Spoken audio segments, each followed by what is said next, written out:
சிறகடிக்காத சீரியலில் இனி என்ன நடக்க போகுது தான் பார்க்க போகிறோம். பார்க்கில் அண்ணாமலை ரொம்பவே சந்தோஷமாக நடந்துகிட்டே இருக்காங்க. அப்போ அண்ணாமலைகிட்ட கேட்குறாங்க பரசு, நீ வழக்கத்துக்கு மாறாக ரொம்ப சந்தோஷமாக இருக்கே அண்ணாமலை, என்ன அண்ணாமலை வேறு எதுவும் விசேஷமா அப்படிங்கிறாங்க. இல்லை பரசு, இதை விட எனக்கு என்ன சந்தோஷம் இருக்க முடியும், என் பையன் நிரபராதின்னு சொல்லிட்டு என் மருமகளே நிரூபிச்சிட்டா, அது ஊர் உலகம் பூரா பார்த்துருச்சு, என் குடும்பத்துக்கு கிடைச்ச கெட்ட பேர் எல்லாம் மாறிடுச்சு, ரொம்ப சந்தோஷமாக இருக்குது. முத்துக்கு நான் பார்த்த ஜோடி வந்து சரியான ஜோடியை நான் பார்த்து கட்டி வச்சுருக்கேன், எனக்கு ரொம்ப சந்தோஷமாக இருக்குது. அவங்க ரெண்டு பேரும் ஒருத்தர் ஒருத்தர் விட்டு கொடுத்து அவங்களுக்குள்ள தேவைகளை மாற்றி மாற்றி பூர்த்தி பண்ணிக்கிட்டு ரொம்ப உறுதுணையாக இருக்காங்க. எத்தனை ஜோடிகளோ வந்து நல்லா இருக்க ஜோடிகளை வந்து இன்னும் காலம் கடந்தாலும் வாழ்த்திக்கிட்டு இருக்கோம், நம்ம அதை நினச்சிட்ருக்கோம். அதே மாதிரி இவங்களும் வந்து இந்த மாதிரி இருக்கிறாங்க வைக்கிறாங்கன்னு நினைக்கும் போது ரொம்ப சந்தோஷமாக இருக்குது பரசு அப்படிங்கிறாங்க.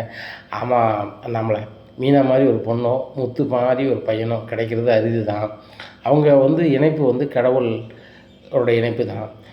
என்ன இன்னாருக்கு இன்னார் என்று தேவன் எழுதி வைத்தான் மேற்படி அப்படின்னு சொல்லுவாங்க. அதே மாதிரி அந்த காலத்திலே அந்த நேரத்திலே சொல்லியிருக்காங்க. அவங்க வந்து என்றைக்கோ சேரணும்னு சொல்லி கடவுளோட முடிச்சு அது ஒன்றா இணைஞ்சிருக்கு. அவங்க நல்லா இருப்பாங்க அண்ணாமலை அப்படிங்கிறாங்க. அண்ணாமலை சொல்கிறாங்க, அதில் மாற்றிக்கிறதே இல்லை பரசு, அவங்க நல்லா தான் இருப்பாங்க. இந்த விஜயா தான் அவங்கள புரிஞ்சுக்கிடாமல் ஏதாவது மனசு கஷ்டப்படும் மாதிரியே பேசிக்கிட்டே இருப்பான். அவங்கள வரவேற்கும் போது கூட ஆர்த்தி எடுக்கும்போது ஆகும்னா நான் எடுக்க வச்சுட்டேன், ரொம்ப சந்தோஷமாக இருக்குது பரசு அப்படின்ட்டு இருக்காங்க. அப்பா அந்த வாசுதேவன் பொண்ணு எப்படி அப்படிங்கிறாங்க. அவள் தங்கமான பிள்ளை, மீனாவை பார்த்து அப்படியே அந்த பிள்ளை அவளை மாதிரி நடந்துக்கிறான். கொஞ்சம் வாய்க்கு வந்தது பேசணுன்னாலும் மனசுக்குள்ள எதுவுமே வைக்காது. என்ன மனோஜ் மாதிரி அவன் பொண்டாட்டியும் கொஞ்சம் பணக்கார திமுறில் இருக்கா, அதுவும் கொஞ்சம் மாறணும். மாறிட்டாங்க அப்படின்னா நல்லாயிருக்கும். இந்த விஜயா தான் அவங்களுக்கு எடுக்கிறது. இந்த மனோஜ் என்ன தப்பு பண்ணாலும் எப்படி ஆதரிப்பாலோ அதே மாதிரி அந்த ரோஹிணிக்கும் சப்போர்ட் பண்ணிக்கிட்டு ஒன்று அப்படி மேனேஜ் பண்ணிக்கிட்டு அப்படி இருக்கிறாங்க. அது தவறு. அது என்றைக்கு அவங்களுக்கு புரியுதோ அன்றைக்கி தான் நல்லாயிருக்கும் அப்படிங்கிறாங்க. இந்த சூழ்நிலையில் அண்ணாமலை ரொம்ப சந்தோஷமாக வீட்டுக்குள்ளே வராங்க. உடனே வரும்போது விஜயா, நம்ம வீட்டுக்கு பிடிச்ச கிரகம்லாம் போயிருச்சு அப்படிங்கிறாங்க. எங்கெங்கே போயிருக்கு, என்றைக்கு நீங்கள் ஒரு மருமகளை கூப்பிட்டு வந்தீங்களோ அன்றைக்கே இந்த வீட்டுக்கு ஒரு கிரகம் பிடிச்சிட்டு அப்படிங்கிறாங்க. என்ன கிரகம் பிடிச்சிட்டு அப்படிங்கிறாங்க. இல்லைங்க, இப்படி குடிகாரன்னு சொல்லிட்டு நம்ம வீட்டில் தான் நம்ம சொல்லிகிட்டு இருந்தோம். அவனுக்கு தெரிஞ்சவங்க தெரியாதவங்க பக்கத்தில் இருக்கவங்க சொல்லிகிட்டு இருந்தாங்க. இப்போ ஊர் உலகமே சொல்ல ஆரம்பிச்சிருச்சு, இது எவ்வளோ பெரிய அசிங்கம் அப்படிங்கிறாங்க. வீடியோ வச்சு நீ சொல்கிற, 2வது வீடியோ வச்சு உன் பிள்ளையும் உன் மருமகளும் இந்த உலகத்திலே சிறந்தவங்க அப்படின்னு சொல்கிறாங்களே, அதெல்லாம் நீ காது கொடுத்து பார்க்க மாட்டியா? ஒரு வீடியோவை விமர்சித்த நீ இன்னொரு வீடியோவை நினச்சி நீ வாழ்த்தணும்ல அப்படிங்கிறாங்க. ஆமாம் வாழ்த்துறாங்க உங்கள் பையனை, இனிமேல் நான் குடிக்காமையாக இருக்க போகிறான் அப்படிங்கிறாங்க. அவன் குடிக்கானா குடிக்கலையோ, என் பிள்ளை வந்து தொழில் பண்ணும்போது அவன் குடித்து யாருக்கும் அவனால் எந்த பிரச்சனையும் இருக்காது, சரியா? இனிமேல் குடிக்க மாட்டான்னு நான் நம்புகிறேன். அவன் வந்து அவன் மனைவி சொல்லியும் என் சொல்லியும் அவன் கேட்பான்னு நம்புகிறேன், பரிபூர்ணமாக நம்புகிறேன், சரியா? யாருக்காகவும் என் பையனை நம்பாமல் நான் இனிமேல் இருக்க போகிறதில்ல, ஏன்னா அதனால் ஒன்றுமே பிரச்சனை இல்லை அப்படின்னுட்டு பேசிகிட்டு இருக்காங்க. அப்போ முத்துக்கு பயங்கர சந்தோஷம். அப்பா நம்மளை நல்லபடியாக நினைக்காங்க. இனிமேல் நம்ம வாழ்நாளில் குடிக்கவே கூடாது.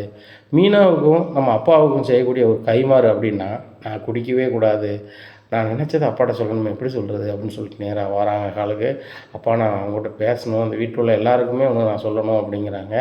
என்ன முத்து அப்படிங்கிறாங்க. இல்லைப்பா ஒரு நல்ல செய்தி தான் சொல்லணும் அப்படிங்கிறாங்க. உடனே அண்ணாமலை எல்லாரையுமே கூப்பிட்றாங்க. ரவி வல்லவா, ரோஹிணி வாங்க, மனோஜ் வாங்க, சுருதி வாங்க அப்படிங்கிறாங்க. உடனே என்னப்பா அப்படின்னு சொல்லிட்டு வராங்க. இல்லை நான் ஒன்றும் சொல்லலை, முத்து ஏதோ சொல்லணுமா, நம்ம வீட்டில் நடக்கிறதா உங்களுக்கு தெரியுமே, எல்லாத்தையுமே ஹாலில் கூப்பிட்டு வச்சு பேசுவோம், அதே மாதிரி முத்துவன் மனசில் ஏதோ சொல்லணும்னு நினைக்கிறான், சொல்லட்டும் அப்படிங்கிறாங்க. மீனா பரபரப்பாக முழிக்கிறாங்க. எங்க வேறு எதுவும் சொல்ல போகிறாங்களா அப்படின்னு சொல்லிட்டு.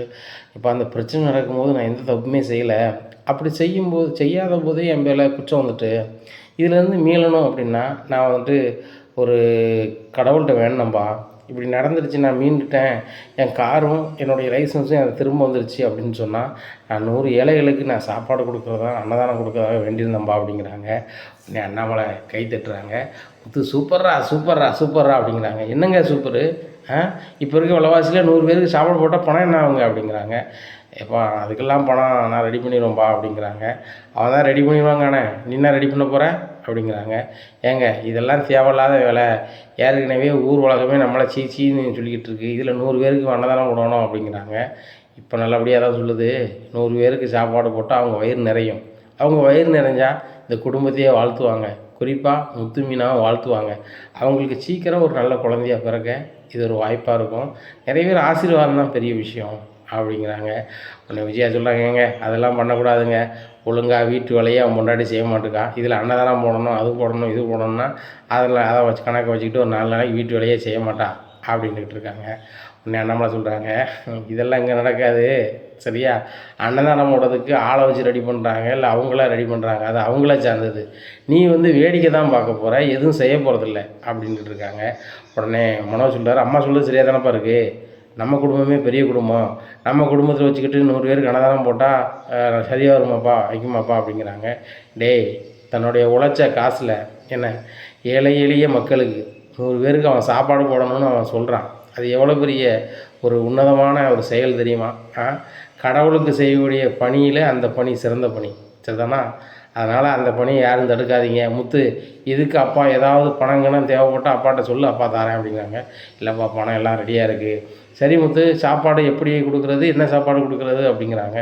எப்பா, வடை பாயாசத்தோட சாப்பாடுப்பா 100 பேருக்கு அப்படிங்கிறாங்க. பிரமாதம் முத்து, அதை யார் செய்ய போகிறா, என்ன செய்ய போகிறா அப்படிங்கிறாங்க. உடனே மீனா சொல்கிறாங்க, நானே செஞ்சிருவோம் மாமா. என் வீட்டுக்கார் இப்படி ஒரு வேண்டுதல் வச்சுருக்காங்க. வேண்டுதலுங்கிறத காட்டிலும் ஒரு 100 ஏழை எளிய மக்களுக்கு நம்ம சாப்பாடு கொடுக்கும்போது நம்ம மனசுக்கு நிறைவாக இருக்கும் அப்படிங்கிறாங்க. உடனே விஜயா சொல்கிறாங்க, நீ பெரிய கோடீஸ்வரி மாதிரி பேசுகிற, நீனும் ஏழை எளியவு தானே அப்படிங்கிறாங்க. ஆமாத்த, அந்த 100 பேரில் நானும் ஒருத்தி தான், அதை நான் மறுப்பதற்கு இல்லை சரிங்களா. அந்த 100 பேரில் நானும் ஒரு ஆளாக மன நிறைவாக இருந்து என் வீட்டுக்காரை வாழ்த்திட்டு போகிறேன் அப்படிங்கிறாங்க. உடனே அண்ணாமலை கை தட்டுறாங்க. பார்த்தியா விஜயா, என் மருமகளை நீ ஜெயிக்க முடியாது எந்த வகையிலையும் சரியா. அன்பில் மீனா தான் நம்பர் 1 சரியா. அவள் இந்த வீட்டுக்கு கிடைச்ச பொக்கிஷம், அவளை நீ பாதுகாக்கலை, அவளை நீ மதிக்கலை அப்படின்னா வருகின்ற காலங்களில் நீ மிகுந்த கஷ்டத்தை சந்திக்க நேரிடும் அப்படிங்கிறாங்க. நான் எங்கே கஷ்டத்தை சந்திக்க நேரிடணும், நான் பார்த்துப்பேன் அப்படிங்கிறாங்க. நீ பார்த்துப்ப வயது முதிர்ந்தால் இன்னொருடைய உதவி நம்மளுக்கு தேவைப்படும், 3வது காலம் நம்மளுக்கு தேவைப்படும். ஒன்று கம்போ, அந்த கம்பை பயன்படுத்தக்கூடிய இன்னொரு நபர்களோ சரியா, அந்த நபர்களாக முத்து மீனா இருப்பாங்க அப்படின்ட்டு நான் நம்புகிறேன். நீ நம்பினா அதை ஆதரி, இல்லைன்னா அமைதியாரு அப்படிங்கிறாங்க. உடனே மீனா சொல்கிறாங்க, நீங்கள் இந்த மாதிரி வேண்டுதல் வைப்பீங்கன்னு நினச்சி கூட பார்க்கலங்க அப்படிங்கிறாங்க. இல்லை மீனா, நான் ஒரு தப்புமே செய்யாமல் இப்படி நடக்கும்னு நான் நினச்சி பார்க்கல அப்படிங்கிறாங்க. அப்படி சொல்லிகிட்டு இருக்கும்போதே அண்ணாமலை சொல்கிறாங்க, முத்துக்கு ஆன்மீக நம்பிக்கை வந்ததில் ரொம்ப சந்தோஷம் அப்படிங்கிறாங்க. இல்லைப்பா, ஒவ்வொரு முறையும் மீனா தான் வேண்டுதல் வச்சுருக்கேன், அங்கே கோயிலுக்கு போவோம், அதை செய்வோம், இதை செய்வோன்னு சொல்லுவாள். நான் அப்போ அவளுக்காக தான் நிற்பேன். உள்மனதோடு நான் சொல்ல போனால் நான் அமைதியாக தான் நிற்பேன், எந்த வேண்டுதலையும் வச்சதில்லை.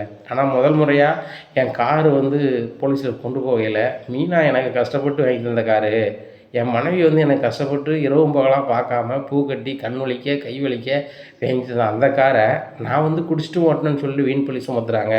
அப்படி சுமத்துறது உண்மை இல்லை, இது போலி அப்படின்னு கடவுள் அறியணும், அந்த உலகம் அறியணும். அப்படி அறியும் பட்சத்தில் நான் கண்டிப்பாக நான் 100 பேருக்கு அன்னதானம் போடுவேன்னு சொல்லிட்டு வேண்டிக்கிட்டேன். அதன் அடிப்படையில் தான்ப்பா இதை செய்யணும் அப்படிங்கிறாங்க.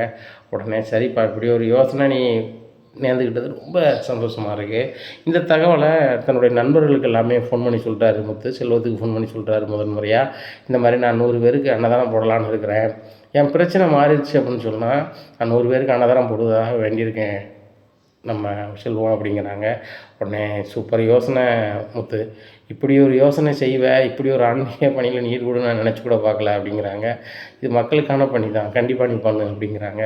உடனே முத்து மீனாவை கூப்பிட்றாங்க. மீனாவா, நம்ம அதுக்கு தேவையான மளிகை சாமான்லாம் வாங்கிடலாம் அப்படிங்கிறாங்க. ஆமாம், வாங்கிட்டு வாங்க, என்னென்ன வேணும்னு சொல்லிட்டு எழுதி கொண்டு போங்க அப்படிங்கிறாங்க. உடனே மீனா லிஸ்ட்டு போட்டு எழுதிட்டு இருக்காங்க.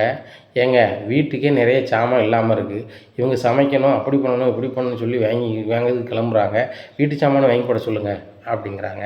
உடனே அண்ணாமலை சொல்கிறாங்க, விஜயா, நீ ஊர் உலகம் தெரிஞ்சவ தானே, ஒரு பெரிய மனுஷி தானே, நாளைக்கு பேரம்பேத்தி எடுக்க போகிறவ தானே, உனக்கு தெரியாதா? ஒரு வேண்டுதலுக்கு ஒரு பொருளை வாங்கும்போது வீட்டுக்குள்ளே பொருள் வாங்கக்கூடாதுன்னு உனக்கு தெரியாதா? அமைதியாரு, வீட்டுக்கு என்னென்ன பொருள் வேணுமோ என்கிட்ட எழுதி தான் நான் வாங்கிட்டு வரேன் சரியா அப்படிங்கிறாங்க. ஏங்க, நீங்கள் வயசான காலத்தில் நீங்கள் எங்கே போகணும் அப்படிங்கிறாங்க. எனக்கு ஒன்றும் வயசாகலை, நான் நல்லா வாக்கிங் போய் உடம்பெல்லாம் வலுவாக தான் வச்சுருக்கேன், எனக்கு எந்த நோய் நொடியும் கிடையாது, நான் எங்கேயும் போனாலும் போயிட்டு வந்துடுவேன் அப்படின்ட்டு இருக்காங்க. இந்த சூழ்நிலையில் முத்துவோட வீடியோலாம் பரவுனதுனால கிராமத்தில் இருந்து பாட்டி முத்தையும் மீனாவும் சந்தோஷமாக பார்க்குறதுக்கு பண்டத்தோடு வீட்டுக்கு வராங்க. வந்ததும் வராத மீனா அப்படின்னு கத்திக்கிட்டே வீட்டுக்கு வாசலில் வராங்க. பார்த்தோன்னே ஆகா நம்ம அத்தல்லாம் அப்படின்னு சொல்லிட்டு திரும்பி பார்க்குறாங்க விஜயா. மீனா எப்படி இருக்கா என் ராசாதி அப்படின்னு சொல்லி கன்னத்தை பிடிக்கிறாங்க. பாட்டி அப்படிங்கிறாங்க, என் செங்க செல்ல குட்டி, நீ குடிச்சிட்டு வண்டி ஓட்டுதுன்னு ஒருத்தராக சொல்லும் போது மனசுக்கு ரொம்ப வேதனையாக இருந்துச்சு. மீனா வந்து ஆதாரத்தை திரட்டி என் புருஷன் வந்து நிரபராதி, என் புருஷன் மேலே எந்த தப்பும் இல்லைன்னு நிரூபித்த பிறகு இந்த ஊர் உலகம் வாழ்த்துல என் மனமே குளிர்ந்து போச்சப்பா. எனக்கு அவங்கள பார்க்கணும் போல் இருந்துச்சு, அதான் பாட்டி உடனே வந்துட்டேன்ப்பா அப்படிங்கிறாங்க. விஜயா நினைக்கிறாங்க, இன்னுமே இந்த அத்தை நம்மளை நோஸ் கட் பண்ணதுனாலே இந்த 2 மருமகளும் 3 மருமகளும் மதிக்க மாட்டாளோல அப்படின்னு நினைக்காங்க. ஏம்மா அப்படிங்கிறாங்க. அண்ணாமலை நீ கூட என்கிட்ட சொல்லாம விட்டியே அப்படிங்கிறாங்க. இல்லைம்மா இதை சொன்னால் அவங்க மனசு வேதனை போட்டு தான் நான் சொல்லாம விட்டேன் அப்படிங்கிறாங்க. ஆமாம்மா அந்த வீடியோ தான் ஊர் உலகம் பூரா வந்துட்டேன் அப்படிங்கிறாங்க. உடனே முத்து கேட்குறாங்க, பாட்டி கிராமத்து பக்கத்தில் வந்துட்டா அப்படிங்கிறாங்க. ஆமாம் பேராண்டி, ஏகப்பட்ட பேர் பார்த்துட்டு நம்ம முத்தா அப்படி குடிச்சிட்டு வண்டி ஓட்டுதான், நம்ம முத்தா அப்படி குடிச்சிட்டு ஓட்டுதான்னு கேட்டாங்க. அதை விட 10 மடங்கு ஆட்கள் வந்து அப்பா முத்து பொண்டாட்டியும் முத்தும் பிரம்மாண்டமான ஜோடியாக இருக்காங்க, முத்து மேலே உள்ள தப்பே கிடையாது நிரூபித்து காரையும் அந்த லைசன்ஸு வாங்கி கொடுத்தாலாமே பெரிய பேர் அப்படின்னு சொல்லி போட்டு காமிச்சாங்க செல்லில். எனக்கு ரொம்ப சந்தோஷமாக இருந்துச்சு. அதுபோக என் பேரன் எவ்வளோ அழகாக பேசுதான், ஒரு நடிகர் பேசுகிற மாதிரி அவ்வளோ அழகாக பேசுதான். நானும் என்னமோன்னு நினச்சேன், பரவாயில்ல பெரிய கெட்டிக்காரன் தான் அப்படின்னு இருக்காங்க. உடனேம்மா அதை விட ஒரு பிரம்மாண்டமான ஒரு செயல் செய்ய போகிறான் முத்து அப்படிங்கிறாங்க. என்ன நாமளை அப்படிங்கிறாங்க. இல்லை இந்த பிரச்சனையிலேருந்து மீண்டா ஒரு 100 ஏழைகளுக்கு நாளைக்கு அன்னதானம் போடுதுன்னு சொல்லி வேண்டியிருக்கான் அப்படிங்கிறாங்க. உடனே முத்து பார்க்குறாங்க, நீனா முத்து சரி ரொம்ப நல்லதுடா, 4 பேர் வயிறு குளிர்ந்தாலே என் பேரனும் பேத்தியும் என் குடும்பமும் என் மகன் அண்ணாமலையும் நல்லா இருப்பாங்கடா அப்படிங்கிறாங்க. உடனே விஜயா சொல்கிறாங்க, அத்தை நீங்கள் ஏதாவது சாப்பிட்றீங்களா அப்படிங்கிறாங்க. சாப்பாடு என்னடி சாப்பாடு, வந்ததே மனசு குளிர்ந்து போச்சு, வயிறு நிறைஞ்சாப்பில் இருக்குது, நீங்கள் மளிகை சாமாங்கிறதுக்கு எழுதிட்டு இருக்கியா, சரி எழுதுங்க அப்படின்னு சொல்லிட்டு சரி வாங்கிட்டு வாங்க, நானும் காசு தரட்டா முத்து அப்படின்னு சொல்லி மடி அவுக்காங்க. உடனே பாட்டி என்கிட்ட காசு இருக்குது அப்படிங்கிறாங்க. ஆமாம் வேண்டுதலுக்கு அவரே உழைப்பில் தான் அதை வந்து செய்யணும், அப்படி செஞ்சால் தான் எல்லாம் நல்லதுன்னு நடக்கும். சரி இந்த வீட்டில் இந்த ரோஹிணி விரதம் இருக்கான்னு சொன்னாவளா, விரதம் ஒழுங்காக இருக்காளா அப்படிங்கிறாங்க. உடனே விஜயா ஒரு மாதிரி முழிக்காங்க. இந்த சூழ்நிலையில் மனோஜ் ரோஹிணியும் திருதுன்னு முழிக்காங்க. ஆகா நம்மளை பக்கத்தில் வருது அப்படின்னு சொல்லிட்டு, இல்லை பாட்டி என்னால் இருக்க முடியல அப்படிங்கிறாங்க. இருக்க முடியலையா, ஒரு விரதம் இருந்தால் கடைசி வரைக்கும் இருக்கணும், இல்லைன்னா இருக்கக்கூடாது, உனக்கு தெரியாதா அப்படிங்கிறாங்க. எனக்கு தெரியாது பாட்டி, மலேசியாவில் நாங்கள் அப்படி கிடையாது வைக்காது அப்படிங்கிறாங்க. இதை அவங்க அத்தை கூட சொல்லலையா, உங்கள் அத்தைக்கு அறிவு இல்லையா அப்படிங்கிறாங்க. உடனே அத்தை அவங்க சின்னஞ்சிறுசு, அவங்க நம்மளுக்கு தெரியாமல் ஒன்று சேர்ந்துட்டாங்க, இன்னும் அந்த விரதத்தை கடைப்பிடிச்சா நல்லா இருக்காதுல்ல அத்தை அப்படிங்கிறாங்க. இது உனக்கெல்லாம் தெரியணும், இந்த வீட்டுக்கு நல்லது கிடையாது, அதனால தான் முத்து கதை இப்படி ஆகிருக்கு அப்படிங்கிறாங்க.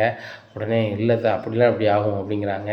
இதே மாதிரி இந்த ரோகிணி இடத்துல இந்த மீனா விரதம் இருந்து இடையில விட்டுருந்தா, இப்படி ஒரு பிரச்சனை முத்துக்கு வந்த பிரச்சனை மனோஜுக்கு வந்துருந்துச்சுன்னு வச்சுக்கா, நீ என்ன சொல்லுவ, நீ வந்து விரதம் ஒழுங்காக இருக்கலை இப்படி ஆகிட்டும்ப என்ன. ஆனால் மீனாவுக்கு வந்தால் ஒரு பிரச்சனை கிடையாது, மனோஜுக்கோ வேறு யாருக்கும் வந்தால் பிரச்சனைம்ப அப்படி தானே அப்படிங்கிறாங்க. ஏம்மா நீங்கள் சொல்கிறது 100% உண்மை. முத்து மீனாவும் ஒரு சின்ன காரியம் பண்ணாலும் விஜயா காருங்கா, ஆனால் அவங்கள யாரோ எதுவும் சொன்னால் கண்டுக்கிடவே மாட்டுக்கா அப்படிங்கிறாங்க.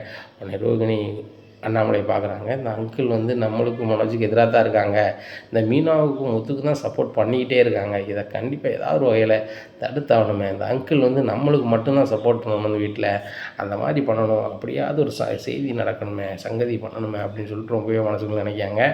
அப்போ பாட்டி சொல்கிறாங்க முத்துட்டி மீனாட்டியும், நீங்கள் ரொம்ப நேரமாக வெயிட் பண்ணுறீங்கன்னா வந்ததுனால நீங்கள் போய் மளிகை சாமானுக்கு ஆர்டர் கொடுத்து வாங்கிட்டு வாங்க அப்படிங்கிறாங்க. 2 பேரும் பைக்கில் போகிறாங்க. பைக்கில் போய் ஆர்டரை கொடுக்காங்க. ஆர்டர் கொடுத்தோன்னா மளிகை கடையில் சொல்கிறாங்க, நாங்கள் எல்லாம் கட்டி வச்சுருக்கோம், மதியம் ஒரு 2 மணிக்கு வந்து எடுத்துக்கிடுங்க அப்படிங்கிறாங்க. உடனே சரி சார் நான் காரில் வந்து எடுத்துக்கிறோன்னு சொல்லிட்டு எல்லாம் ரெடி பண்ணி அரிசி கிரிசி எல்லாம் பருப்பு கிருப்பு எல்லாம் ஆர்டர் பண்ணி மதியங்கானு எடுத்துகிட்டு வராங்க. வந்தோடனே பாட்டி சொல்கிறாங்க, நல்ல வேளை நான் வந்தேன், எனக்கு இது ஒரு புண்ணியமாக போச்சு, கடைசி காலத்தில் நானும் 4 பேருக்கு சாப்பாடு போட்டால் எனக்கும் நல்லது தானே அப்படிங்கிறாங்க. உடனே மாடியில் வச்சு சமைக்கிறாங்க. உடனே முத்து, இது நல்ல யோசனை, உனக்கு எப்படி யோசனை தெரிஞ்சிச்சு அப்படிங்கிறாங்க.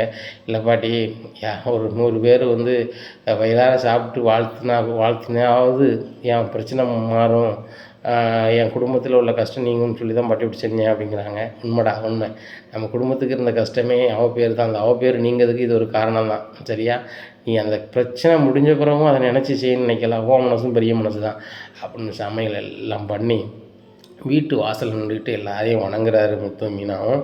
ரோட்டில் போகிற ஏழை எளிய மக்களை சாப்பிட கூப்பிட்றாங்க. நான் 100 பேருக்கு அன்னதானம் கொடுக்கணுன்னு வேண்டியிருக்கேன், வாங்க சாப்பிடுவாங்கன்னு வீட்டுக்குள்ளேயே போய் அனுப்புகிறாங்க.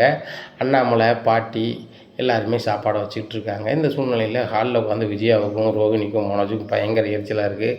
ஏமாங்க பாருங்கள், ரோட்டில் போகிற பிச்சைக்காரன்லேருந்து எல்லாமே முத்து வீட்டுக்குள்ளே அனுப்புகிறான், மீனா அனுப்புகிறாங்க, நம்ம வீட்டை அசிங்கப்படுத்துறதுக்கே அப்படி பண்ணுறாமா அப்படிங்கிறாங்க. உடனே ஆமாம் மனோஜ், நம்ம இப்போ என்ன பேச முடியும், அத்தை வேறு அப்படி இருக்காங்க, பாட்டி வேறு அப்படி இருக்காங்களா, எல்லாமே மீனாவுக்கு தான் சப்போர்ட் பண்ணாங்க வைப்பாங்க அப்படின்ட்டு இருக்காங்க. உடனே சரியான கோபம் ஆகுது பாட்டிக்கு. விஜயா என்னடி செஞ்சிட்ருக்க அப்படிங்கிறாங்க. அத்தை அப்படிங்கிறேன். என்ன அத்தை, வந்த மக்களுக்கு வந்து சாப்பாடு கொடு அப்படிங்கிறாங்க. சரித்த வாரேன் அப்படின்னு சொல்லி சாப்பாடை தூக்கிட்டு போகிறாங்க. என்ன மனோஜ் இப்படி பண்ணுறாங்க, அத்தையே இந்த அளவுக்கு பண்ணுறாங்க அப்படிங்கிறாங்க. உடனே டேய் கண்ணாடி சோடா போட்டிங்க வா அப்படிங்கிறாங்க. பாட்டி அப்படிங்கிறாங்க. உன் பொண்டாட்டிகிட்ட பேசிகிட்டே இருந்தால் போதுமாடா, நம்ம வீட்டுக்கு சாப்பாடு எல்லோரும் வந்திருக்காங்க, சாப்பாடு கொடுறா அப்படிங்கிறாங்க. இங்கே ரவியும் சுருதியும் பயங்கரமாக பரிமாறிக்கிட்டு இருக்காங்க. இதை பார்த்தோன்னு ரோகிணிக்கும் பயங்கர காண்டாகுது. இந்த சுருதி ரவியும் எதை செஞ்சாலும் நம்மளும் செய்யணும் போல் அப்படின்னு சொல்லிட்டு அவங்க ஒரு ஆள் பாயசம் ஊற்றுறாங்க, ஒரு ஆள் சாம்பார் ஊற்றுறாங்க, எப்படியா பண்ணிகிட்டு இருக்காங்க. இதை பார்த்த சுருதிக்கு பயங்கர சந்தோஷம். அங்கிள் இதை பார்க்கும்போது எனக்கு ரொம்ப சந்தோஷமாக இருக்குது, இந்த மாதிரி ஏழை எளிய மக்களோட நம்மளும் சாப்பிட்றது ரொம்ப இன்பமாக தான் இருக்கும் போல், இவ்வளோ பேர் மனசு நிறைஞ்சால் நம்மளுக்கு நல்லதாக இருக்கும் அப்படின்ட்டு நினச்சிட்டு இருக்காங்க. இந்த சூழ்நிலையில் முத்து மீனா வீட்டுக்குள்ளே வந்துடுறாங்க. 100 பேருக்கு மேலேயே சாப்பிட்டுட்டு இருக்காங்க. அப்போ கூட ஆட்கள் வந்துடுவாங்களோ பாருது மாதிரி தெரியுது, முத்து சமையல் பண்ணிடலாமா அப்படிங்கிறாங்க. எப்போ நான் எக்ஸ்ட்ரா ஒரு 50 பேருக்கு சாப்பாடு ரெடி பண்ண மாதிரி 150 பேருக்கு ரெடி பண்ண மாதிரி ஒன்றுமே பிரச்சனை இல்லை அப்படிங்கிறாங்க. உடனே விஜயாவுக்கு பயங்கர இது. இந்த 100 பேரை தாண்டி வருவாங்க, சாப்பாடு இல்லாமல் அவங்க நிற்பாங்க. இந்த முத்து மீனாவும் அசிங்கப்படுவாங்க. நம்ம வீட்டுக்காரர் ஏசுவார், அத்தை ஏசுவாங்கன்னு பார்த்தா ஒன்றுமே நடக்கலையே, அந்த முத்து மீனாவும் திட்டமிட்டில் அதை செஞ்சுருக்காங்க அப்படின்னு சொல்லிட்டு நினைக்காங்க. உடனே மீனா சொல்கிறாங்க, மாமா சாப்பாடு வந்து மயிராறு எல்லோரும் நினைச்சிட்டு போகணும், அதனால் அரைகுறையாக போகக்கூடாதுங்கிறதுக்காக எக்ஸ்ட்ராவே தான் வாங்கணும் அப்படிங்கிறாங்க. உடனே மீனாட்ட தான் பாட்டி சொல்கிறாங்க, உண்மையில் ஓ மனசு யாருக்கு வராதம்மா அப்படின்னுட்டு இருக்காங்க. சாப்பிட்டவங்க எல்லாருமே ஆசீர்வாதம் பண்ணுங்கள், சீக்கிரம் பிள்ளைக்குட்டியோட 2 பேரும் நல்லா இருப்பீங்க, எல்லா புகழும் உங்களுக்கு கிடைக்கும் வைக்கும் அப்படின்ட்டு இருக்காங்க. உடனே முத்து சொல்கிறாரு, எங்கள் வீட்டில் வந்து 3 பசங்க, நாங்கள் 3 மருமக்கள் இருக்காங்க, எல்லாரையுமே வாழ்த்துங்க, நீங்கள் வாழ்த்தும்போது கண்டிப்பாக வந்து எல்லாருமே நல்லது நடக்கும் அப்படிங்கிறாங்க. உடனே அண்ணாமலை சொல்கிறாங்க, பாத்தியா விஜயா, அவனுக்கு மட்டும் இந்த ஆசீர்வாதம் கிடைக்கக்கூடாது, இந்த குடும்பத்துக்கே கிடைக்கணும் தான், அண்ணன் தம்பிக்கும் கிடைக்கும்னு நினைக்கான். இப்பேற்பட்ட மனசு யாருக்கும் வராது, இப்பேற்பட்ட மனசு எந்த பொண்ணுக்கும் வராது, மீனாவுக்கும் வந்துருப்பாரு அப்படிங்கிறாங்க. உடனே எல்லாருமே ஆசீர்வதிக்கிறாங்க. இங்கே ரோகிணிக்கு பயங்கர காண்டு, இந்த பிச்சைக்காரனை ஆசீர்வதித்தா மட்டும் நம்ம பெரிய ஆள் ஆயிடுவோமா, என் புருஷன்ட்ட 30 லட்சம் 28 லட்ச ரூபா இருக்குது, 30 லட்ச ரூபா இருந்துச்சு, 2 லட்ச ரூபா செலவு பண்ணி 28 லட்ச ரூபா இருக்குது, ஒன்றும் பிரச்சனை இல்லை, நாங்கள் பெரிய ஆளாக தான் வரப்போகிறோம், இதுக்கு நீங்கள் ஆசீர்வாதம் பண்ணி தான் வரப்போகிறோமா அப்படின்னு சொல்லி நினச்சிட்ருக்காங்க. அங்கே மனோஜ் நினைக்காரு, நீங்களே பிச்சைக்காரன், சாப்பாட்டுக்கு வழி இல்லாமல் எங்கள் வீட்டிலேருந்து சாப்பிட்றீங்க, நீங்கள் சொன்னால் பழிச்சிருமோ அப்படின்ற மாதிரி மனசில் நினைக்காங்க. முத்துக்கு மனசில் ரொம்ப சந்தோஷம், இவ்வளோ பேர் வந்திருக்கிறாங்க, சாப்பிட்ருக்குறாங்க. நான் கூட நினச்சேன் 100 பேருக்கு சாப்பாடு ரெடி பண்ணுறோமே, எந்த நோட்டீஸோ ஏதோ ஒட்டலை, எப்படி இவ்வளோ பேர் வருவாங்க போவாங்கன்னு சொல்லிட்டு 100 பேருக்கு மேலேயே வந்திருக்கிறாங்க, இதை பார்க்கும்போது ரொம்ப சந்தோஷமாக இருக்குது அப்படின்னு சொல்லி மீனாட்ட சொல்லிகிட்டு இருக்காங்க. உடனே பாட்டி சொல்கிறாங்க, உன் மனசும் மீனா மனசும் ரொம்ப தங்கமாக இருக்குது முத்து, அதனால் வந்து கடவுள் உங்களை ஆசீர்வதிப்பார், இதுவும் ஒரு ஆசீர்வாதத்தில் ஒன்று தான், ஏன்னா கண்டிப்பாக நீங்கள் ஜெயிப்பீங்க, ஜெயிக்கும்போது நானும் அண்ணாமலையும் பக்கபலமும் உங்களுக்கு இருப்போம் அப்படிங்கிறாங்க. உடனே ரவி சொல்கிறாரு, சுருதி சொல்கிறாங்க, நாங்களும் இருப்போம், முன்னாடி நான் முத்து கேரக்டரை வந்து ரவுடி அவர் அப்படி இப்படின்னு நினச்சேன், ஆனால் போக போக பார்க்கும்போது மனைவி பாசத்துலேயும் மனைவி சொல்ல கேட்குறதாகவும் எல்லா வகையிலுமே அவர் ரொம்ப சூப்பராக தான் இருக்கார், ரொம்ப சந்தோஷமாக இருக்குது அப்படின்ட்டு இருக்காங்க. இப்படியா இருக்கும்போது அண்ணாமலை சொல்கிறாரு, சுருதி ரவி இப்போ இருக்கீங்களா, இதே மாதிரி இருங்க, யார் சொல்கிறாங்கன்னு கேட்டும் நீங்கள் மாறிடாதீங்க அப்படிங்கிறாங்க. உடனே விஜயா பார்க்குறாங்க, ஏங்க என் சொல்ல கேட்டு சுருதி ரவி மாறிடுவான்னு தானே சொல்கிறீங்க அப்படிங்கிறாங்க. சொல்ல ஒரு நாள் அவங்க கேட்க மாட்டாங்க, அவங்களுக்கு சரி எது தப்பு எதுன்னு அவங்களுக்கு புரியும், அவங்க மைனர் கிடையாது மேஜரு. இந்த மனோஜ் மாதிரியும் ரோகிணி மாதிரியும் நீ சொல்கிறத வேத வாக்கா கேட்டு செயல்பட மாட்டாங்க, அவங்களுக்கு சரின்னா சரின்னு நினைப்பாங்க, தப்புன்னா தப்புன்னு நினைப்பாங்க அப்படிங்கிறாங்க. என்ன அங்கிள் இப்படி பேசுகிறீங்க அப்படிங்கிறாங்க. உண்மையை தான்மா சொல்கிறேன், அவ்வளோ பேர் வாழ்த்துறாங்க, பெரியவங்க கையை வச்சு வாழ்த்தும் போது பக்கத்தில் வந்து நிற்கணும். இந்த சுருதி பொண்ணுக்கு ஒரு விவரம் தெரியாதுன்னு கூட பக்கத்தில் வந்து வைக்குது, சாப்பாடெல்லாம் எவ்வளோ உபசரிப்பாக பண்ணிச்சு பார்த்துல, வந்தவங்கள வாங்கன்னு கேட்கணும், அது நல்லவங்களோ கெட்டவங்களோ நம்ம வீட்டுக்கு வரும்போது வாங்கன்னு கேட்கணும், ஒரு வாய் தண்ணி கொடுக்கணும், இந்த நடைமுறையை நம்ம ஃபாலோ பண்ணணும் அப்படிங்கிறாங்க. உடனே சொல்கிறாங்க, அங்கிள் நீங்கள் சொல்லிட்டீங்களே, இனிமேல் நம்ம வீட்டுக்கு யார் புதுசாக வந்தாலும் தண்ணி கறி கொடுப்பேன், நானே உபசரிப்பேன் அப்படிங்கிறாங்க. ஆமாம்மா, அந்த மாதிரி பண்ணால் தான் அவங்க மனசும் குளிரும், நம்மளையும் வாழ்த்துவாங்க, பண்பாகவும் இருக்காங்க இந்த பிள்ளைகள் அப்படின்னு சொல்லி வாழ்த்துவாங்க. பெரியவங்க அப்படி தான் சொல்லுவாங்க. நாங்கள் சின்ன பிள்ளைகள்லாம் எங்கள் வீட்டுக்கு யார் வந்தாலும் சரி தான், ஆம்பளையால் தான் தண்ணி கொடுக்கணும், பொம்பளையால் தான் தண்ணி கொடுக்கணும்னு இல்லை. அந்த நேரத்தில் ஆடு மாடுலாம் ஒரு வீட்டில் நிறைய இருக்கும். பால் தயிரெல்லாம் இருக்கையில் நாங்கள் வந்து மோர் கொண்டு கொடுப்போம். அவங்க அதை குடிச்சிட்டு மன நிறைவாக வாழ்த்திட்டு போவாங்க. அப்படி சிறு சிறப்புமாக இருந்து தான் இன்றைக்கி இந்த அளவுக்கு ஒரு ஆசீர்வாதத்தோடு இருக்கும். சரியா? பெரியவங்களோட ஆசீர்வாதம் தான் முக்கியம். முத்துக்கும் மீனாவுக்கும் அது நல்லாவே தெரிஞ்சிருக்கு. இந்த பேருக்கு அன்னதானம் போட்டது 100க்கும் மேற்பட்டவங்களுக்கு அன்னதானம் போட்டதில் கூடுதலாகவே தெரிஞ்சிருப்பாங்க அப்படிங்கிறாங்க. ஆமாப்பா, இவ்வளோ நாள் வந்துட்டு எனக்கு இதை பற்றி அருமை தெரியல, இப்போ போட்ட பிறகு தான் தெரியுதுப்பா எவ்வளோ மனசார வாழ்த்துறாங்க அப்படின்னு சொல்லிட்டு. இதே மாதிரி நானும் நினைக்கிறேன்ப்பா. வருஷத்துக்கு ஒரு முறை நம்மளால் முடிஞ்ச ஒரு 300 ஏழைகளுக்கு சாப்பாடு போடலான்னு இருக்கேன்ப்பா அப்படிங்கிறாங்க. சூப்பர் யோசனைடா முத்து. நம்ம உழைச்சி நம்ம சேர்த்தன்னு இருக்கக்கூடாது. பிறிதொருவருக்கு நம்ம நன்மை செய்யணும். நம்மளால் பிறிதொருவர் பயனடையணும். அதன் மூலமாக நம்ம குடும்பத்துக்கோ நம்ம சுற்றத்தாருக்கோ ஆசீர்வாதம் கிடைக்கணும். இதை நீ கண்டிப்பாக காலங்காலமாக செய்யணும். அப்பாவுக்கு முடிஞ்ச உதவியை அப்பா இருக்கும் காலம் வரைக்கும் நான் செய்வேன் அப்படிங்கிறாங்க. ஏன்பா அப்படி பேசுகிறீங்க, நீங்கள் இன்னும் 100 வருஷம் இருப்பீங்கப்பா அப்படிங்கிறாங்க. டேய், இதுவும் அன்பில் நீ சொல்கிற, அன்பு மிகுதியில் சொல்கிற அப்படின்ட்டு இருக்காங்க. உடனே பாட்டி சொல்கிறாங்க, அண்ணாமலை நான் இருக்கும்போது இந்த வார்த்தையை நீ பேசாத, அம்மா நான் இருக்கேன், நான் போன பிறகு நீ 100 வருஷத்துக்கு மேலே இருப்பப்பா அப்படிங்கிறாங்க. அம்மா நீங்களும் இப்படி சொல்லாதீங்க, அம்மா நீங்கள் சொன்னீங்கன்னா எனக்கு மனசு தாங்க முடியுமா அப்படிங்கிறாங்க. உடனே பாட்டி சொல்கிறாங்க, நான் சொல்கிறத உன்னால் தாங்க முடியல, நீ சொல்கிறத உன் பையன் முத்தாலையோ ரவியாலையோ தாங்க முடியுதா அப்படிங்கிறாங்க. மனோஜ் மட்டும் அமைதியாக இருக்கார். பார்த்தியா, அவங்க பையன்னு வரும்போது அவன் வந்து என்னப்பா இப்படி சொல்கிறீங்கன்னு ஒரு வார்த்தை வராது. ஏன்னா அவன் பொண்டாட்டியோ அவங்க அம்மையோ எதுவும் சொல்லலை அப்படிங்கிறாங்க. விஜயா, நம்ம வீட்டுக்கு தேவையான சமையல்லாம் பண்ணுங்க அப்படிங்கிறாங்க. உடனே அத்தை, ஊர் உலகத்தில் 100க்கும் மேற்பட்டவங்களுக்கு வந்து இலவசமாக சாப்பாடு போட தெரிஞ்ச அவங்க பேத்திக்கு இந்த வீட்டில் இருக்கவங்க போட தெரியாதா அப்படிங்கிறாங்க. உடனே முத்து சொல்கிறாங்க, ஏம்மா அதை யோசிச்சவா வந்து வீட்டில் உள்ளவங்களும் யோசிக்க மாட்டாளா, அதெல்லாம் சமையல்லாம் பண்ணிட்டா வாங்க சாப்பிட்லாம் அப்படின்ட்டு எல்லாருமே சாப்பிட்றாங்க. சாப்பாடை சாப்பிட்டு பார்த்துட்டு பாட்டி, மீனா நீ அருமையாக சமைக்கிய மீனா, பேர் பட்டுவா பெரிய ஒரு ஹோட்டல் வச்சு நடத்தினா பெரிய கோடீஸ்வரி ஆயிடுவிய அப்படின்ட்டு இருக்காங்க. உடனே விஜயா முழிக்கிறாங்க. ஏற்கனவே அவள் சலங்கையை கட்டி ஆடிக்கிட்டு இருக்கா. நடமாடும் பூக்கடை வச்சுருக்கேன், நடமாடும் பூக்கடை வச்சுருக்கேன்னு வடக்கையும் இந்த கையும் பைக்கில் சுற்றிக்கிட்டே இருக்கா. வீட்டில் ஒரு வேலையும் செய்ய மாட்டாக்கா. நானும் ஒரு சில வேலையை நானே ஜூஸ் அரைச்சி குடிக்க வேண்டியதாக இருக்குது. இந்த ரோகிணிக்கும் அரைச்சி கொடுக்க வேண்டியிருக்கு. இந்த பிள்ளை அப்படி லாந்திட்டு இருக்கா. இதில் வேறு இந்த அத்தை வேறு இப்படி சொல்லிகிட்டு இருக்காங்களா அப்படின்னு சொல்லிட்டு முழிக்காங்க. என்ன விஜயா முழிக்க, என்ன முழிக்க, ஓ அவள் பூக்கடை வச்சுருக்கு உனக்கு பிடிக்கல தானே அப்படிங்கிற அத்தை அப்படிங்கிறாங்க. நம்ம மனசில் நினைக்கிறது இந்த அத்தைக்கு தெரிஞ்ச மாதிரிலாம் பெருசு அப்படின்னு சொல்லிட்டு, அத்தை நான் ஏன் அப்படின்னு நினைக்க போகிறேன், அவளுக்கே 5க்கும் 10க்கும் போகுதுட்டு கிடக்கா, அதை வச்சு அவன் புருஷனுக்கு குடிக்கிறதுக்கே கொடுக்கறது காணாது வைக்காது அப்படின்னுட்டு இருக்காங்க. விஜயா மரியாதை கெட்டு போயிடும். என் பேரை பிடிக்கலன்னு ஊர் உலகமே நிரூபித்தாச்சு. நிரூபித்த பிறகு போலீஸும் அந்த அதிகாரிகளும் அவன் காரை கொடுத்துட்டாங்க. அவன் புலசர்கார்லேருந்து எல்லாம் வீட்டுக்கு வந்துட்டு, அவன் புலசர்கார் இன்றைக்கி அவன் கையில் இருக்குது. 4 பேருக்கு நன்மை செஞ்சுருக்கான். நன்மை செஞ்ச அன்றைக்கி என்ன இப்படி பேசணுன்னா என்ன அர்த்தம் அப்படிங்கிறாங்க. அத்தை இன்னுமேனா அவன் குடிக்காமல் இருக்க போகிறான், அவன் குடிகாரன் தானே அப்படிங்கிறாங்க. உடனே முத்து சொல்கிறாரு, ஏம்மா நேற்று வரைக்கும் நான் குடிகாரன் சரியாம்மா, இனிமேல் பட்டு இந்த நிமிஷத்துலேருந்து நான் ஒரு சொட்டு தண்ணியை நான் வாயில் இறக்க மாட்டேன், குடிக்க மாட்டேன் அப்படிங்கிறாங்க. என்னடா பச்சை தண்ணி கூட குடிக்க மாட்டியா அப்படிங்கிறாங்க. பச்சை தண்ணி குடிப்பேன், சரக்கு குடிக்க மாட்டேன் அப்படிங்கிறாங்க. உடனே மனோஜ் சொல்கிறாங்க, இப்படி குடிக்காரன் ஏகப்பட்ட பேரை நான் பார்த்துட்டேன், குடிக்க மாட்டேன்னு சொல்லுவாங்க, வீட்டுக்கு தெரியாமல் வாட தெரியாத சரக்கு குடிப்பாங்க அப்படிங்கிறாங்க. உன் அனுபவத்தில் நான் கேட்கல மனோஜ், நான் குடிக்க மாட்டேன் அப்படிங்கிறாங்க. உடனே ரோகிணி மனோஜ் முறைக்காங்க. மனோஜுக்கு வந்துக்கிறாரு. உடனே சரி குடிக்காமல் இருந்தால் வீட்டுக்கு நல்லது தான், முதல்ல அமைதியாக சாப்பிடு அப்படிங்கிறாரு மனோஜ் முத்தை பார்த்து. நான் சாப்பிட்றேனப்பா நீ சாப்பிடு அப்படிங்கிறாங்க. எல்லோரும் சாப்பிட்றாங்க. உடனே அண்ணாமலை சொல்கிறாங்க, ஒரு வீட்டில் குடிக்கலை அப்படின்னா உண்மையிலே அந்த குடும்பத்துக்கு பேரும் புகழும் தான்ப்பா. அதனால் முடிஞ்ச அளவுக்கு குடிக்காத அளவுக்கு இருங்க, உடம்பை பாதுகாத்து கொள்ளுங்கள். இப்போ உள்ள காலகட்டத்துக்கு ஏற்றாப்புல நம்ம வாழணும் அப்படின்னு சொன்னால் நம்ம அது குடிக்காமல் வைக்காமல் இருந்தால் தான் அது முடியும். தொழிலில் ஜெயிக்கணும் அப்படின்னு சொன்னால் இயல்பு வாழ்க்கையில் இருக்கணும், சிறுமூளை வேலை செய்யணும் அப்படின்னா குடிக்கக்கூடாது அப்படிங்கிறாங்க. சரி இப்போ நான் இன்னும் குடிக்க மாட்டேன் அப்படிங்கிறாங்க. உடனே ரவின்னு சொல்கிறாங்க, எப்போ நானும் முயற்சி பண்ணுறேன்ப்பா அப்படிங்கிறாங்க. முயற்சி தான் பண்ணுறேன் அப்படின்னு சொல்லி சிரிக்காங்க. உடனே சொல்கிறாங்க, அங்கிள் ரவி பார்ட்டி கேட்டி போகிறேன்னு சொல்லிட்டு எங்கேயாவது குடிப்பான்னு நினைக்க அங்கிள் அப்படிங்கிறாங்க. சும்மா ரெடி அப்படிங்கிறாங்க. இந்த சூழ்நிலையில் அப்படி பேசிகிட்டு இருக்கும்போது மனோஜ்ட்ட சொல்கிறாங்க ரூமில் போய் ரோகிணி, பாரு உன் தம்பி வந்து ஓவராக பண்ணிகிட்ருக்கான், அவன்கிட்ட ஒன்றுமே கிடையாது, 100க்கும் மேற்பட்டவங்களுக்கு இலவசமாக அன்னதானம் போடுறான், அந்த பிரச்சனையிலேருந்து மீண்டான், இது உன்னையே செய்ய சொன்னால் அவனால் செய்ய முடியுமா, செய்ய முடியாது அப்படிங்கிறாங்க. உன்னை ஏன் ரோகிணி செய்ய முடியாது, அவனே அவனும் பொண்டாட்டியும் செஞ்சு அவ்வளோ பேரும் சாப்பாடு போட்டாங்க, நம்ம சம்பளால் வச்சு போடுவான், அப்படிங்கிறாங்க. சம்பள ஆலோசனை போட்டுருவியா அப்படிங்கிறாங்க. என்ன தான் பணம் இருக்க? அந்த யுவகிட்ட வாங்கின பணம் 30,00,000 நம்மகிட்ட பணம் இருக்க தானே செய்யுது அப்படிங்கிறாங்க.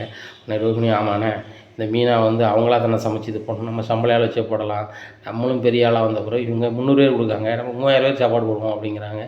ரோகிணி 3000 பேருக்கு சாப்பாடு போடும்போது நம்ம வீடு பத்துமா? பெரிய ஒரு மண்டபத்தை எடுத்துட்டானே அப்படிங்கிறாங்க.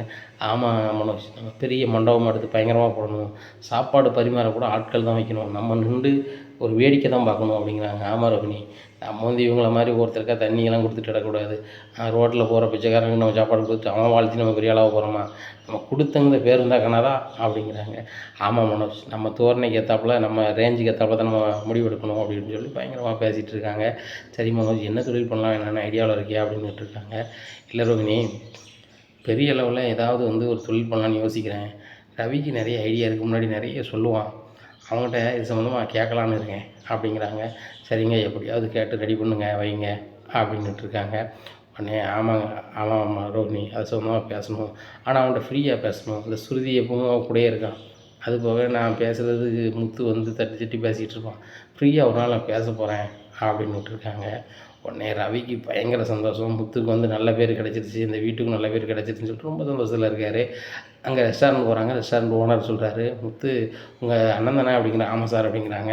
அவர் வீடியோவை பார்த்தேன், அவர் எவ்வளோ இன்னசென்ட்டாக இருந்திருக்காரு, அவரை வந்து இவ்வளோ பேர் வந்து வச்சு செஞ்சுருக்காங்களே, ஆனால் உண்மையிலேயே உங்கள் அண்ணி வந்து சூப்பர் அண்ணி, உங்களுக்கு கிடைச்சதுனால உங்கள் அண்ணன் வந்து மீண்டுட்டு வந்துட்டார் அப்படிங்கிறாங்க. ஆமாம் சார், இப்படி ஒரு அண்ணி கிடைக்க எங்கள் அண்ணன் ரொம்ப கொடுத்து வச்சுருக்க தான் செய்யணும், வச்சுருக்கணும் அப்படி இப்படின்னு சொல்லி பேசிகிட்டு இருக்காரு.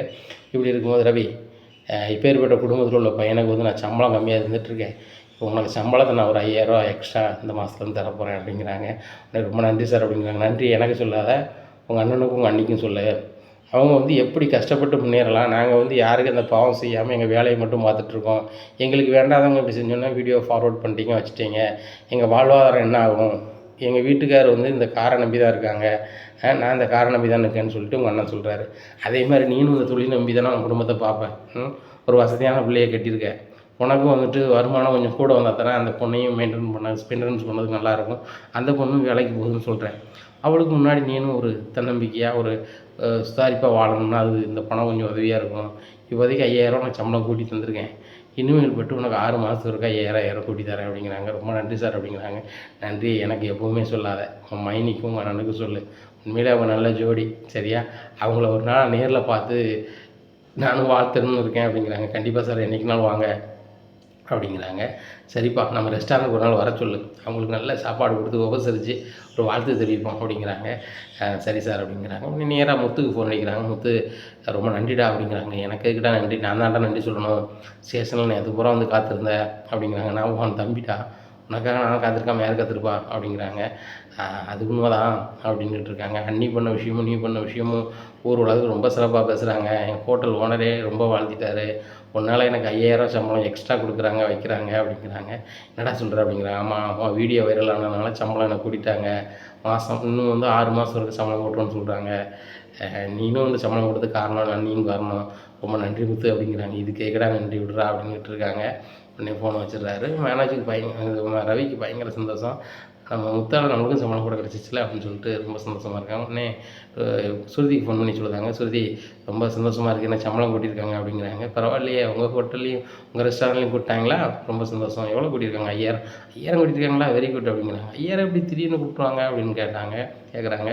முத்து மீனா வந்து சூப்பராக வீடியோ போட்டதை வந்து ஊர் உலகம் அறிஞ்சிருக்கும் போல், அவங்க கஷ்ட நஷ்டத்தை தெரிஞ்சு ஒரு ஒழுக்கமாக வாழ்கிறதுக்கு கொஞ்சம் பண்ணாலும் முடியும் அப்படிங்கிறத வந்து நிரூபிச்சிருப்பாங்க போல். அது நிரூபித்ததை எங்கள் ஓனருக்கு ரொம்ப பிடிச்சிருக்கு, பேர்பட்டவங்களுக்கு நீ வந்து தம்பியாகவும் குழந்தனாகவும் இருக்க, உனக்கும் குடும்பத்தை பார்க்கறது கொஞ்சம் பணம் கூடுதலாக வேணும்ல, உங்கள் நேர்மைக்கு நாங்கள் வந்து விலை கொடுக்கணும்ல அப்படின்னு சொல்லிட்டு அவர் இந்த மாதம் உனக்கு சம்பளம் கூட்டிடுறேன், 6 மாதத்துக்கு 5000 கூட்டுறேன்னு சொல்கிறாரு. எனக்கு ரொம்ப சந்தோஷமாக இருக்குது அப்படின்ட்டு இருக்காங்க. சூப்பர் ரவி, சூப்பர், நம்ம இப்படியே பண்ணால் கண்டிப்பாக நம்ம நல்லா முன்னேறிடலாம், நான் உழைச்சது வந்து ஒரு செலவுக்கு வச்சுக்கிட்டு நீ உழைக்கிறது மிச்சமாக்கலாம், எதையாவது பண்ணலாம், நம்ம காரு வீடுன்னு வாங்கிறதுக்கு இது ஒரு வசதியாக இருக்கும் அப்படிங்கிறாங்க.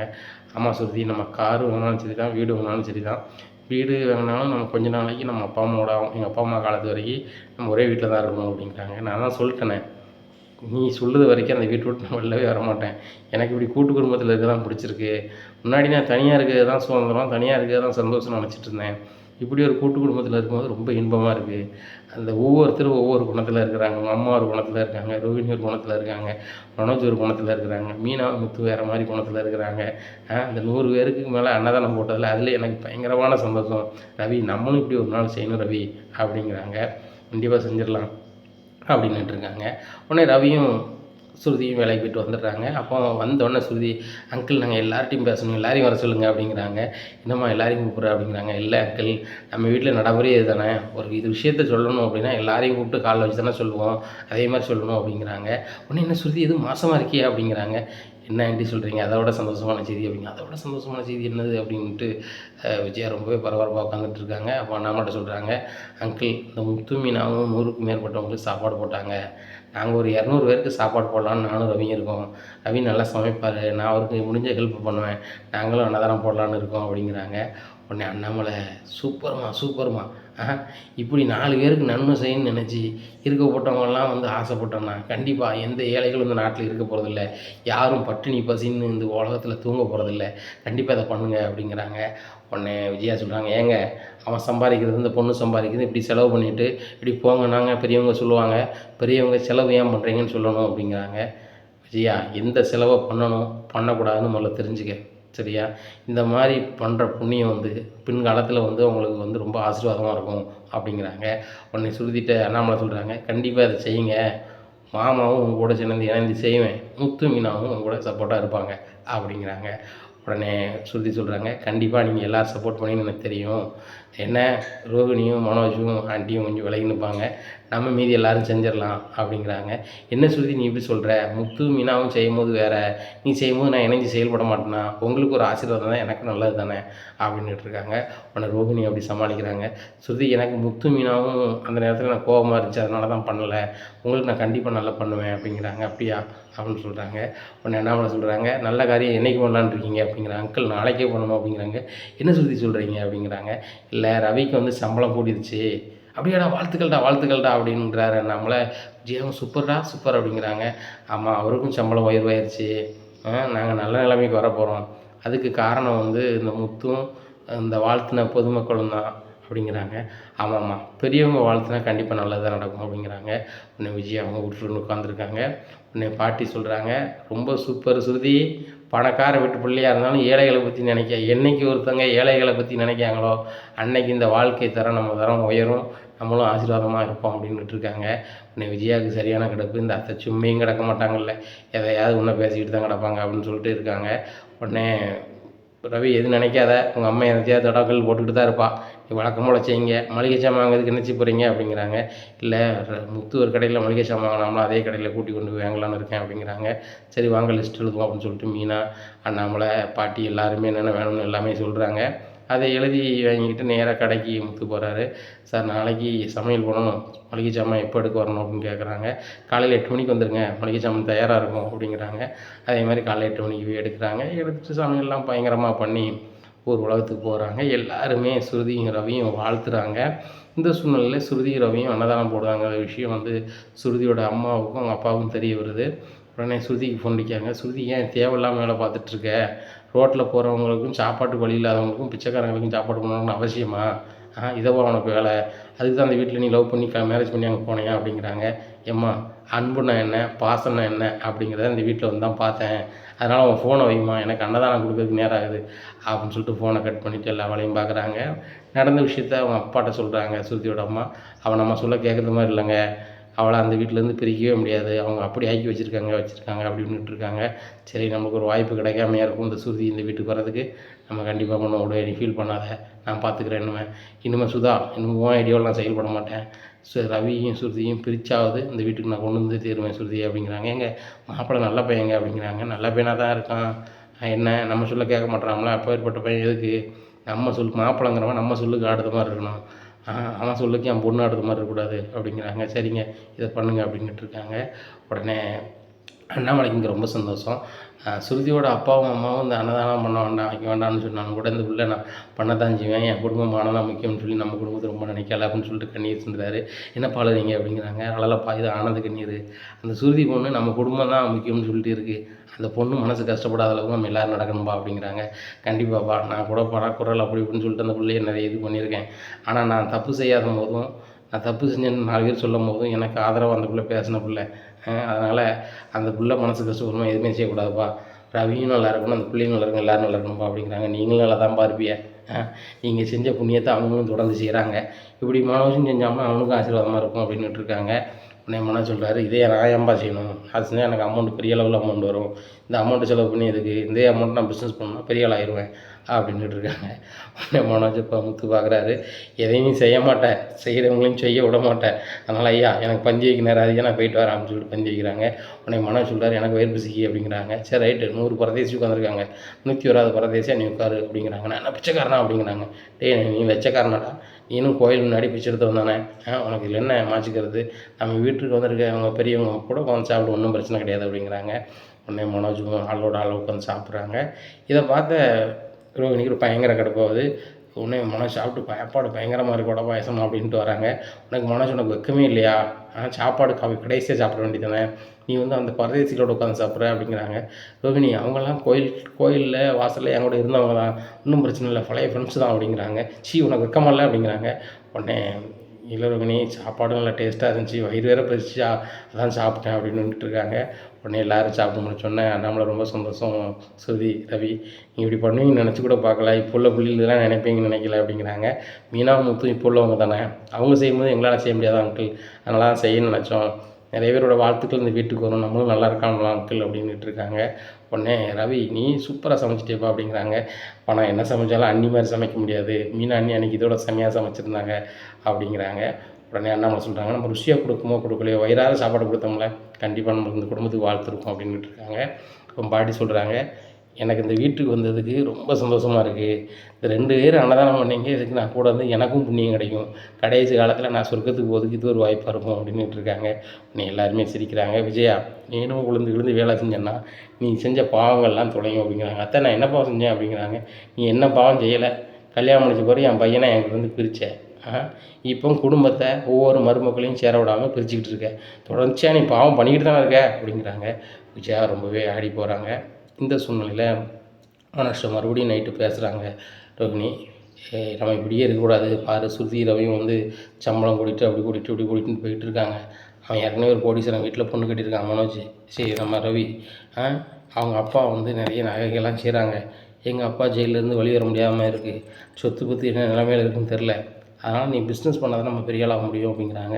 அதான் ரவி இன்றைக்கி நைட்டு நாங்கள் மொட்டை மாடியில் டிஸ்கஸ் பண்ணோன்னு சொல்லியிருக்கான், நான் பண்ணிடுறோம் அப்படிங்கிறாங்க. உடனே ரவிட்ட மனோஜ் சொல்கிறாரு, மாடியில் டிஸ்கஸ் பண்ணுறேன்னு சொல்லிட்டு ரோஹின்ட்ட சொல்லிட்டேன், இன்றைக்கி மேற்படி வாங்கிட்டு வந்துரு அப்படிங்கிறாங்க. டேய் என்கிட்ட காசு இல்லையடா அப்படிங்கிறாங்க. உடனே மனோஜ் சொல்கிறாரு, என்கிட்ட காசு இல்லை அப்படின்னு சொல்லி நடிக்கார். உடனே ரவி சொல்கிறாரு, சரி நான் முத்துட்ட பைசா வாங்கிக்கிறேன் சொல்லிட்டு முத்து எனக்கு ஒரு 1000 ரூபா வேணும் அப்படிங்கிறாங்க. உடனே முத்து 1000 ரூபா கொடுத்துறாரு. உடனே எதுக்குடான்னு கூட கேட்க மாட்டேடா அப்படிங்கிறாங்க. இல்லை தம்பி நீ கேட்குற ஒன்றை அப்படி கேட்குறத வச்சுக்கோ அப்படிங்கிறாங்க. உடனே நேராக போய் சரக்கு வாங்கிட்டு வந்துட்டாரு. சரக்கு வாங்கிட்டு நேராக மொட்டை மாடி போகிறாங்க. மொட்டை மாடியில் கொண்டு வச்சிடுறாங்க. வச்சோன்னே முத்து கேட்குறாரு, இது இருந்துட்டா அப்படிங்கிறாங்க. முத்து இது மேற்படி தான் நம்மளுக்கு தான் அப்படிங்கிறாங்க. எனக்கெல்லாம் வேண்டாம்பா அப்படின்ட்டு இருக்காரு. உடனே நேராக ரவி சுருதிட்ட போகிறாங்க. சுருதி இன்றைக்கி வந்து ரொம்ப சந்தோஷமாக இருக்கேன், நம்ம இப்படிலாம் பண்ணியிருக்கோம், இதை நினைக்கவும் ரொம்ப சந்தோஷமாக இருக்குது, நான் மொட்டை மாடியில் ரொம்ப நாளைக்கு அப்புறம் எங்கள் அண்ணம்மா 2 பேர்ட்டு நான் ஜாலியாக பேசிகிட்டு இருக்கப்புறம் இன்றைக்கி நைட் அங்கே தான் தூங்க வரமாட்டேன் அப்படிங்கிறாங்க. உடனே சரி நீ என்னத்தை வாங்கிட்டு போனேன்னு நான் பார்த்தேன், சரி பார்த்து கம்மியாக அடிச்சுக்கோ, உனக்கு தான் ஆகாத அப்படிங்கிறாங்க. சரி சுருதி இன்றைக்கி ஒரு நாள் தான் அப்படிங்கிறாங்க. சரி அப்படின்ட்டு இருக்காங்க. உடனே இங்கே மனோஜ்கிட்ட சிக்னல் கொடுத்தாரு ரவி, வாங்கிட்டு வந்துட்டு மேலே இருக்குது, நீ வந்து கரெக்டாக இரு அப்படின்னு சொல்லிட்டு நேராக வராங்க. நாங்கள் எல்லோரும் டிஸ்கஸ் பண்ண போகிறோம், மாடிக்கு போகிறேன் அப்படிங்கிறாங்க. சரிங்க மாடிக்கு போங்க அப்படின்ட்டு இருக்காங்க. இங்கே மீனா சாப்பாட்டெல்லாம் சூடு பண்ணிகிட்டு இருக்காங்க நைட்டு. இந்த சூழ்நிலையில் சுருதி போகிறாங்க. மீனா எனக்கு ஒரு காப்பி தாங்க அப்படிங்கிறாங்க. உடனே ரோஹிணி வராங்க, எனக்கு ஒரு காப்பி கொடுங்க அப்படிங்கிறாங்க. காப்பி குடிச்சிட்டு இருக்காங்க. இப்படி நம்ம 3 பேர் நைட்டு காப்பி குடிச்சு பேசிட்டு சூப்பராக இருக்குல்ல அப்படின்ட்டு இருக்காங்க. ஆமாம் அவங்க 2 பேர் வீட்டுக்காரர் எங்கே அப்படின்னு கேட்குறாங்க மீனா. உடனே இவங்க சொல்கிறாங்க, ரோஹிணி சொல்கிறாங்க, மேலே டிஸ்கஸ் பண்ணிக்கிட்டு இருக்காங்க, ஸ்ருதி சொல்கிறாங்க, ஆமாம் டிஸ்கஸ் பண்ணிகிட்டு இருக்காங்க அப்படிங்கிறாங்க. எங்கள் 2 பேர் வீட்டுக்காரும் டிஸ்கஸ் பண்ணி போயிருக்காங்க அப்படின்னுட்டு இருக்காங்க. அப்படியா அப்படின்னுட்டு இருக்காங்க. ரோஹிணி டிஸ்கஸ் மட்டும் பண்ண போல சரக்கடிக்கு போயிருக்காங்க, என்கிட்ட சொல்லிட்டாங்க அப்படிங்கிறாங்க. அப்படியா இந்த மனோஜுமா இப்படி பண்ணுறான், சரி சரி ஒரு நாள் தான் பண்ணி விடுங்க அப்படின்னுட்டு இருக்காங்க. உடனே ரோஹிணி சும்மா இருக்காமல் நம்ம வீட்டுக்காரங்கெல்லாம் வந்து கேட்டுட்டு வந்து போகிறாங்க. ஆனால் மீனாவோட புருஷன் கேட்காம போய் அடிப்பார், அவர் பயங்கர குடிக்காரன் அப்படி இப்படின்ட்டு இருக்காங்க. உடனே சரியான கோவத்தில் மீனா போகிறாங்க. அப்போ முத்து காம்பவுண்டு சோறு மேலே ஏறி உட்காந்துருக்காங்க. அப்படின்னு சொல்கிறாங்க, இது நம்ம மொட்டை மாடியில் சோறு மேலே ஏறி உட்காந்துருக்காங்க. அப்படின்னு சொல்கிறாங்க. முத்துட்ட ரவியும் உடனே சொல்கிறாங்க, டேய் உட்காந்து அடுறா அப்படிங்கிறாங்க. வேண்டாம்பா சாமி, சரக்கு அடிக்கணும் கூட இருந்தாலே நீ குடிக்காரன்னு சொல்லிட்டு ஊர் உலகம் சொல்லுது, அதனால் 10 அடி தள்ளியே இருக்கேன். எனக்கும் குடிக்கும் சம்மந்தமே இருக்கக்கூடாது.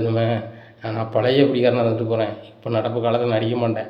என் பொண்டாட்டியும் எங்கள் அப்பாவை நீ அப்படி நம்புகிறாங்க, அவங்க நம்பிக்கைக்கு நான் பாத்திரமா இருக்குன்னு நினைக்கிறேன் அப்படிங்கிறேன். உடனே ரவி சொல்கிறாங்க, நான் தினமானே அடிக்கிறேன், வா சேர்ந்து அடிப்போம் அப்படிங்கிறாங்க. உடனே மன சொல்கிறாரு, ரவி அவன் அடிக்காட்ட விடு, அந்த சரக்கு சேர்த்து நான் அடிக்கிறேன். சரக்கு நிறைய அடித்தா தான் மட்டையாக முடியும், எனக்கு சரக்கு அடித்தா மட்டையாகனா தான் எனக்கு ஜம்முன் இருக்கும் அப்படிங்கிறாங்க. டே என்னடா இப்படிலாம் பேச ஆரம்பிச்சிட்டா அப்படிங்கிறாங்க. உண்மையை தான் சொல்கிறேன் அப்படின்ட்டு இருக்காங்க. உடனே 2-3 பெக்கு போட்டுகிட்டே இருக்காங்க.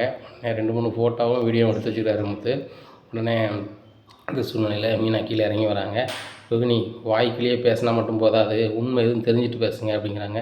என்ன மீனா எப்படி பேசுகிறீங்க அப்படிங்கிறாங்க. என் புருஷன் குடிக்காம வைக்காமல் சொல்கிறீங்க, மேலே குடிக்கிறது உங்கள் புருஷன் தான், உங்கள் புருஷன் தான் ஓவராக பண்ணிகிட்ருக்காரு, போய் பாருங்கள் அப்படிங்கிறாங்க. ரோகிணி போகும்போது அங்கே அவர் வந்து அவருடைய சாரெல்லாம் கலந்து டவுசரோடு நின்று சரக்கு அடிச்சுட்டு ஆடிட்டு கிடக்காங்க. இதை பார்த்த மீனா சொல்கிறாங்க, முதல்ல வந்து ஊரில் உள்ளவங்கள குடிக்காரன்னு சொல்லதை தவிர்த்து விட்டுட்டு உங்கள் புருஷன் என்ன செய்தாருன்னு பாருங்கள், சரியா? என் புருஷன் குடிக்காமல் எங்கே உட்காந்துருக்காரு பாருங்கள் அப்படிங்கிறாங்க. முத்து வந்து அங்கே தள்ளி உட்காந்து வீடியோ எடுத்துகிட்ருக்காரு. இதை பார்த்த ரோஹிணி, என்ன செஞ்சிட்ருக்கீங்க முத்து அப்படிங்கிறாங்க. ஒன்றும் இல்லை, நான் குடிக்காமல் என்னை குடித்தோம்னு சொல்லுவீங்க, அதனால தான் எனக்கு ஆதாரம் வேணும்ல.